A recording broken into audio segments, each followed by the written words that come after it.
Saya Daniel Kristiadi dengan NIM A11 2022 dengan NIM A11 2022 14013. Kali ini saya akan menjelaskan eh, program yang telah saya buat menggunakan K-means klaserisasi.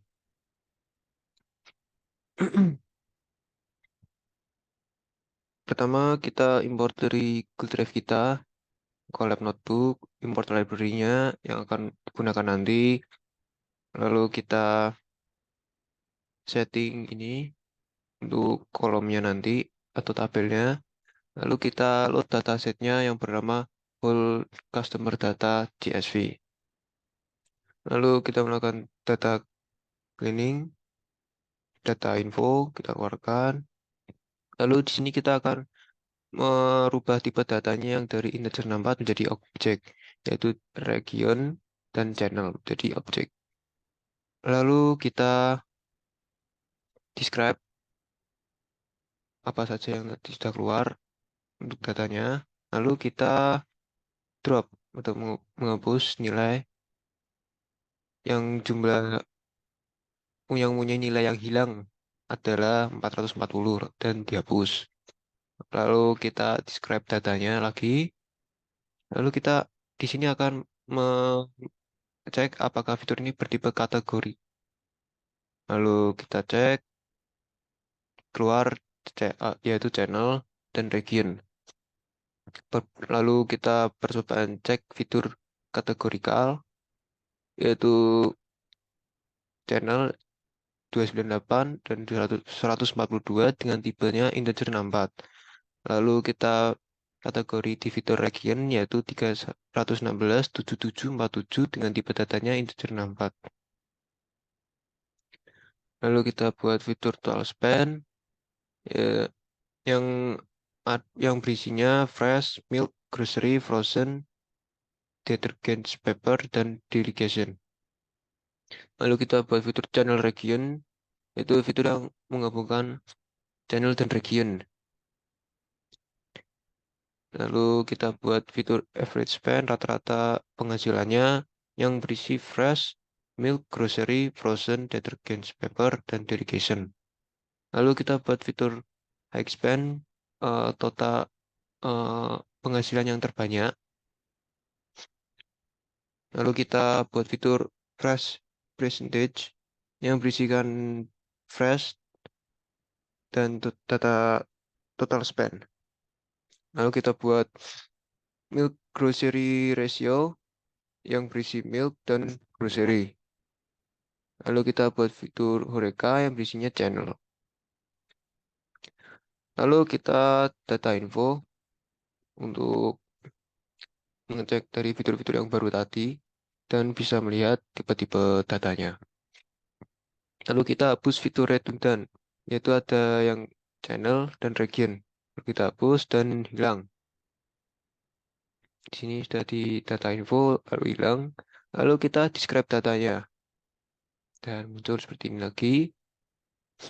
Nah, di sini kita akan mengecek kembali fiturnya menggunakan grafik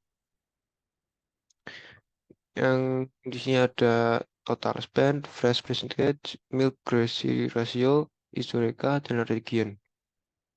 Nah, di sini tampilannya, grafiknya, yang total spend, fresh percentage, milk ratio, historica.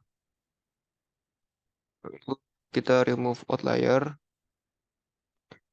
yang di sini ada 435 yang sudah dihapus. Lalu kita di sini akan mengecek korelasinya.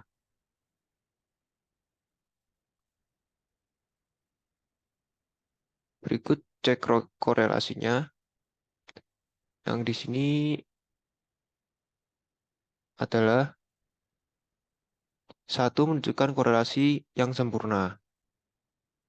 Dan -1 menunjukkan korelasi yang negatif sempurna. Dan 0 menunjukkan tidak ada korelasi. Penempatan warnanya, seperti warna merah tua menunjukkan korelasi positif yang kuat. Lalu warna biru menunjukkan korelasi yang negatif kuat. Warna yang lebih terang, seperti orange atau kuning, menunjukkan korelasi positif yang lebih lemah. Warna yang lebih gelap, coklat atau hitam, menunjukkan korelasi yang lemah. atau mendekati nol. Ya, lalu kita lanjut cek kembali kolom yang bertipe kategorikal. Region. Lalu sudah kita dataset head, rubah tip data kategorikal menjadi angka, menggunakan label encoder. Dan menjadi kategorikal variable in dataset menjadi channel underscore region. Nanti yang diubah. Nah, kita menggunakan fitur yang di sini akan mengubah semua fitur menjadi numerical dan akan menjadi seperti ini di data head. Lalu kita dataset info. Lalu kita harus copy datanya supaya tidak rusak dan data awal bisa menjadi referensi tabel. Lalu kita hapus kolom yang tidak dibutuhkan atau kolom channel dan region yang tidak dibutuhkan sudah dihapus sebelumnya. Lalu kita buat fitur scaling atau normalisasi.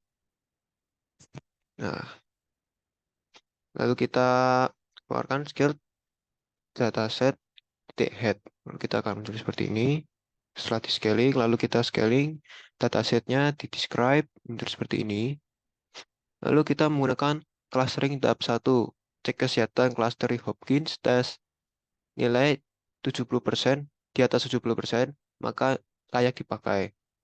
Nilai sekitar 50%, maka dianggap random, perlu di dimensi reduksi. Nilai dikurang 30%, maka tidak cocok pakai Gminz. Pakai metode yang bisa mengatasi masalah pair sparse dataset. Lalu kita kalkulasikan menggunakan Hopkins static dan akan muncul nilainya yaitu 0,92. Karena nilainya 0,92, maka bisa dilanjutkan ke Gminz biasa. Namun, untuk kepentingan visualisasi, maka kita pakai dimension reduction dengan PCA. Lalu kita menggunakan PCA, ada total, rata-rata, standar, min, min itu kurang, 25%, 50%, 75%, dan maksimal. Lalu kita visualisasikan PCA-nya. Yang akan muncul seperti ini.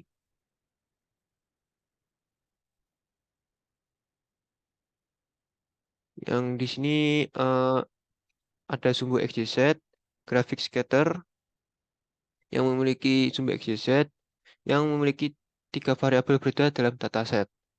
Setiap titik pada grafik ini menunjukkan nilai dari ketiga variabel tersebut untuk satu pengamatan dalam dataset. Titik data, titik-titik dipakai dalam plot ini mewakili pengamatan individu dalam dataset yang telah saya pakai. Warna titik data seragam merah yang menunjukkan bahwa mungkin ini tidak ada variabel kategorikal tambahan yang digunakan untuk membedakan antara kelompok yang berbeda dalam kelompok ini. Dan dari gambar ini kita bisa melihat bahwa sebagian besar titik dari data berkumpul di sekitar area tertentu, yang menunjukkan bahwa sebagian besar data ini memiliki nilai yang mirip untuk ketiga variabel tersebut. Lalu kita lanjut lagi ke cek K optimal menggunakan elbow method. Dan akan muncul seperti ini. Di sini sumbu Y akan mewakili eh, inertia atau jumlah kuadrat jarak setiap titik data ke pusat klasternya. Nilai ini akan menunjukkan seberapa baik dikelompokkan untuk setiap K. Lalu garis biru ini dengan titik-titik ini akan menunjukkan nilai distortion setiap skor untuk setiap nilai K. Nilai ini biasanya menurun seiring bertambahnya jumlah klaster karena data dibagi menjadi lebih banyak klaster yang lebih kecil. Tujuan digunakan elbow method ini untuk menemukan jumlah klaster yang optimal dengan melihat titik di mana penurunan distortion score ini mulai tidak signifikan. Dengan elbow method ini dapat membantu mencegah overfitting atau underfitting dalam model clusterisasi.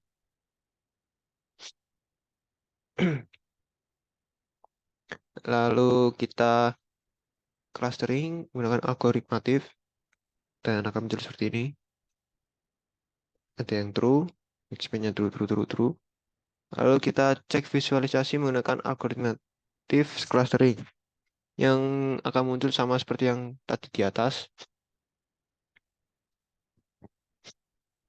Lalu di sini ada sumbu XYZ ya yang akan mewakili tiga fitur dari variabel dalam dataset yang digunakan dalam membentuk cluster. Warna-warna titik ini ber, untuk menandakan beberapa cluster yang berbeda. Eh, Visualisasi ini memiliki data dalam tiga dimensi, memberikan pandangan yang lebih mendalam tentang distribusi struktur dalam cluster yang dihasilkan. Lalu warna yang berbeda menunjukkan pengelompokan data ke dalam cluster. Setiap warna memiliki satu cluster yang berbeda, yang diidentifikasi oleh algoritma K-means. Lalu kita evaluasi model,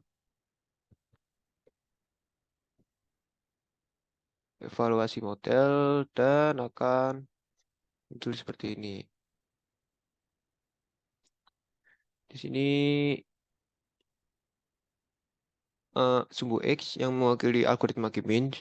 Dalam grafik ini ada 4 klaster yang diidentifikasi dengan label 0, 1, 2, 3. Sumbu Y mewakili jumlah frekuensi yang pengamatan dalam setiap klaster. Lalu chartnya atau ini kod batangnya ini mewakili satu klaster dan tinggi batang menunjukkan pengamatan termasuk dalam klaster tersebut. Lalu angka di sini ada yang warna coklat yang berkisaran nilai sekitar 130 pengamatan dan satu di sini nilainya lebih dari 200. Klaster 2 memiliki sekitar 50. Lalu klaster 3 kurang dari 50.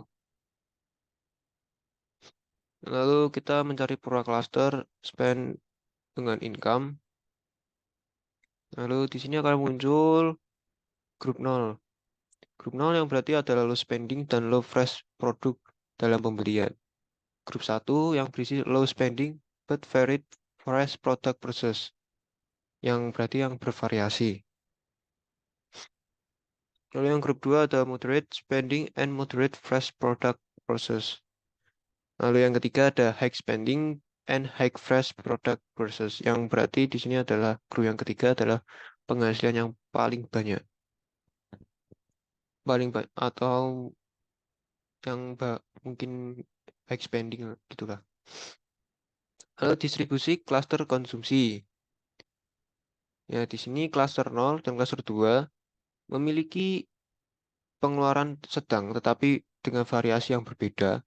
Klaster 1 terdiri dari pelanggan dengan pengeluaran terendah. Klaster 3 berisi dengan pelanggan dengan pengeluarannya sangat tinggi. Lalu kita buat target distributor. Kita memanggil data lama, yaitu data, bukan PCA, DS.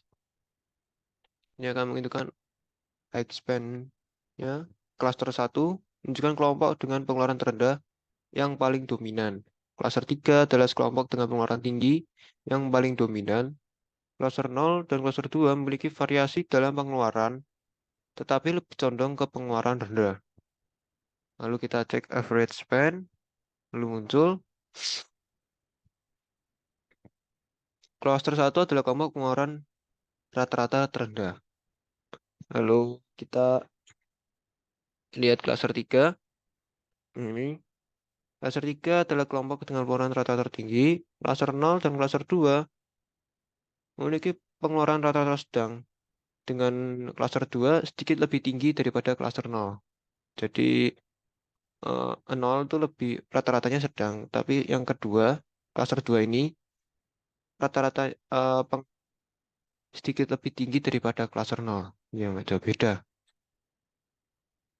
Lalu kita profiling. Yang distributornya ada channel, region, average spend, expand, price percentage, mid ratio. Yang akan muncul grafik yang seperti ini. Ada 4. Ya.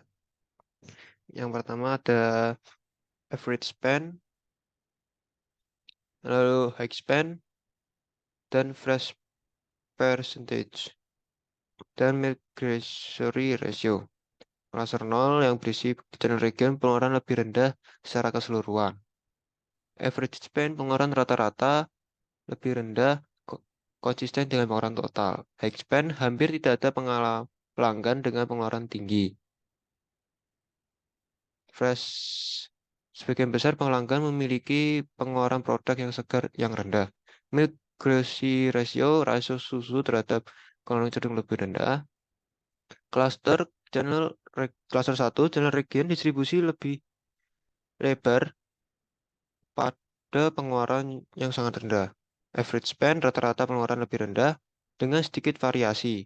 High spend tidak ada pelanggan dengan pengeluaran tinggi. Lalu kita cluster 1 yang fresh percentage distribusi pengeluaran produk segar cenderung lebih tinggi dibandingkan cluster 0. Memiliki milk grocery ratio, rasio pengeluaran susu terhadap kelontong cenderung rendah. Channel region pengeluaran yang sedang tinggi, average spend pengeluaran rata-rata lebih tinggi dibandingkan cluster 0 dan 1. High spend beberapa pelanggan memiliki pengeluaran tinggi, fresh percentage variasi dalam persentase pengeluaran produk segar, milk grocery ratio beberapa variasi dalam rasio susu terhadap kelontong tapi masih dalam kisaran moderat. Lalu cluster 3, channel region pengeluarannya sangat tinggi dan distribusinya sempit. Average spend rata-rata pengeluaran sangat tinggi. Expand hampir semua pelanggan memiliki pengeluaran tinggi. Lalu yang keempat, fresh percentage, persentase pengeluaran produk segar sangat tinggi untuk beberapa pelanggan. Milk grocery ratio, rasio susu terhadap kelontong cenderung lebih tinggi. Ya, berikut eh, sekian dari penjelasan saya. Apabila ada salah kata dalam menjelaskan, saya mohon maaf. Dan di sini saya lupa menambahkan kelompok saya yang sudah membuatkan codingan. Bersama saya maksudnya. Saya cantumkan di sini. Berikut adalah nama kelompok yang sama dengan saya. Sekian dari saya. Terima kasih.